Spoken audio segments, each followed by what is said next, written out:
ಇನ್ನು ಬೆಂಗಳೂರು ಟೆಕ್ಕಿ ಅತುಲ್ ಸುಭಾಷ್ ಆತ್ಮಹತ್ಯೆ ಕೇಸ್ಗೆ ಸಂಬಂಧಪಟ್ಟಂತೆ ಒಂದು ಬಿಗ್ ಟ್ವಿಸ್ಟ್ ಸಿಗ್ತಾ ಇದೆ.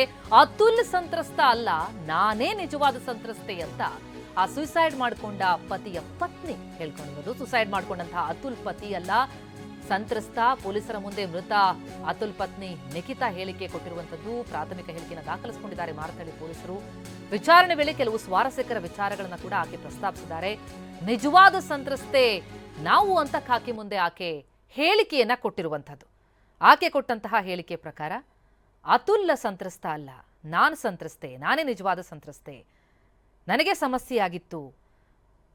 ಪೊಲೀಸ್ ವಿಚಾರಣೆ ವೇಳೆ ಆಕೆ ಹೇಳಿದಾಳೆ ಅಡಿಗೆ ಚೆನ್ನಾಗಿ ಮಾಡಿಲ್ಲ ಅಂತ ಕಿರುಕುಳ ಕೊಡ್ತಾ ಇದ್ದ,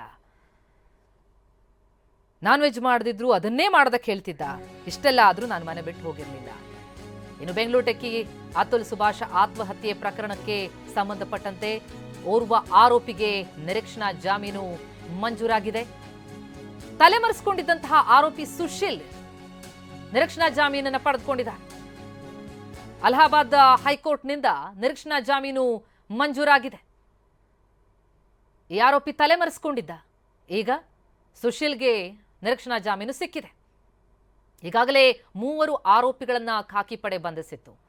ಅತುಲ್ ಪತ್ನಿ ನಿಖಿತಾ ಸಿಂಘಾನಿಯಾ, ತಾಯಿ ನಿಶಾ ಸಿಂಘಾನಿಯಾ, ನಿಖಿತಾ ಸಹೋದರ ಅನುರಾಗ್ನನ್ನ ಬಂಧಿಸಲಾಗಿತ್ತು. ಆದರೆ ಮತ್ತೋರ್ವ ಆರೋಪಿ ಸುಶೀಲ್ನನ್ನ ಹುಡುಕಾಡ್ತಾ ಇದ್ರು. ಆದರೆ ಅಷ್ಟರಲ್ಲೇ ಆತ ನಿರೀಕ್ಷಣಾ ಜಾಮೀನನ್ನ ಪಡೆದುಕೊಂಡಿದ್ದಾನೆ. ಅಲಹಾಬಾದ್ ಹೈಕೋರ್ಟ್ನಿಂದ ನಿರೀಕ್ಷಣಾ ಜಾಮೀನು ಸಿಕ್ಕಿದೆ.